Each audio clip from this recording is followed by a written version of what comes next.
Hey guys, I'm at school right now, but we're going on a field trip in a few minutes. Where are we going? To the Price of Freedom Museum. It's gonna be a lot of fun. Can't wait to show you all the stuff that they got. We'll talk about his truck. Good morning. Good morning. This is my truck. I drove it over here this morning. It was made in 1943, so it's 73 years old, and it's still running. It was used in World War II over in Europe, back in the 40s, and it was brought back to the United States as a surplus vehicle, and a couple different owners, and finally I ended up with it. There's no game system. There's no doors. There is a canvas roof that goes over the driver, but most of the time they kept it off so that they had better visibility, because you have very limited visibility with the top on. It gets 8 miles to the gallon, and you can see it was made to carry about 8 troops or supplies. It was just a basic utility vehicle. It's 4-wheel drive. It's got a 6-cylinder engine in it. You see the spare tire on the driver's side. That was some protection for the driver, but it also meant that the driver had to get in from the passenger side, climb over the passenger seat, climb over the transmission to get into the driver's seat. There was a 6-volt battery system, which wasn't very reliable during the war. So they also had a hand crank on it. So if you needed to, you could start the engine with a hand crank. Put it through the front bumper, engage the engine, snap it over real fast, hope it didn't break your wrist when it came back around. Yes, sir. That car is designed to go through very rough terrain during the war, so it's not like our cars like today where things were very different like back then during your time at the war. It wasn't simple stuff like today where it's like luxury today. Back then things were very different when you were in the war. I know that car is designed to go through rough terrain. Very good point. Most of those vehicles are designed like that. I know. At the beginning of World War II, they were using half-ton Dodges. And they realized that they wouldn't be able to hold up to going off-road. And that's when this truck was designed. And it was made, it's rated for cross-country travel. That's why it's 4-wheel drive. And you also notice... So you had to put, did you call it a pickaxe? Picmatics. Picmatics, you had to put it together to This was use the handle for it. Then you had the shovel and then the axe. Then also under the front seat is where you kept all your mechanic tools. You had a set of wrenches, you had your grease gun, you had your spare parts, you had a jack for if you have to change a tire. I love this.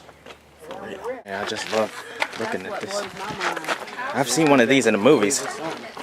You see trucks like these all the time in World War II movies. Yeah, but there's... Full camera, Joanne. Oh, thank you. Austin, you heard of MASH? Excuse me, I'm a step up. Okay, pardon me.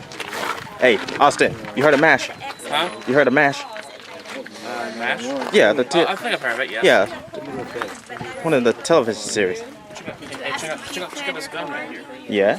He said, okay. Yeah, that's it. Okay. Gas, this is water.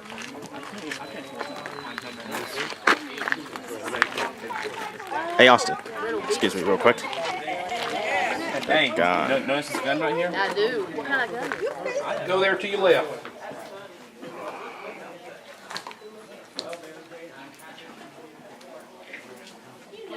Pardon me, fellas. Let me just...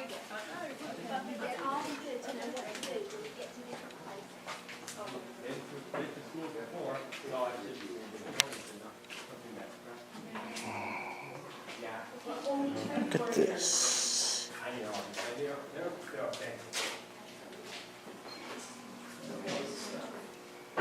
see it. Guys, they use this please do not touch right there on yes, doesn't really be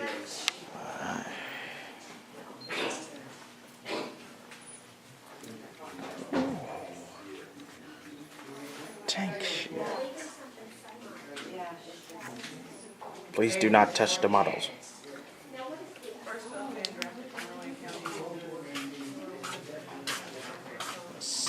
Let's just get back a little bit.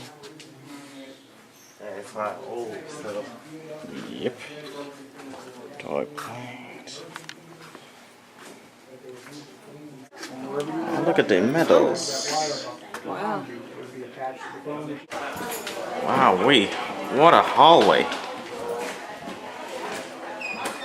So this is the room right here? Yeah, we'll before we go. I want to tell them a little bit more.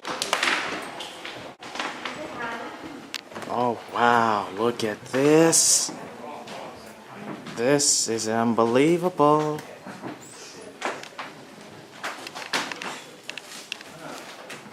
Hold on, I'm gonna take some pictures.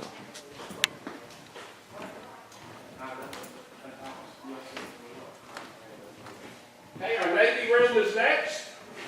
The Army room was beige and green. The Navy room is navy. Navy blue, light blue.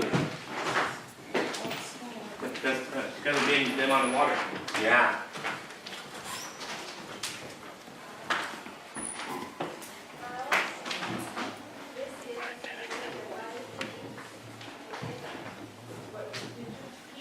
Blue Angels.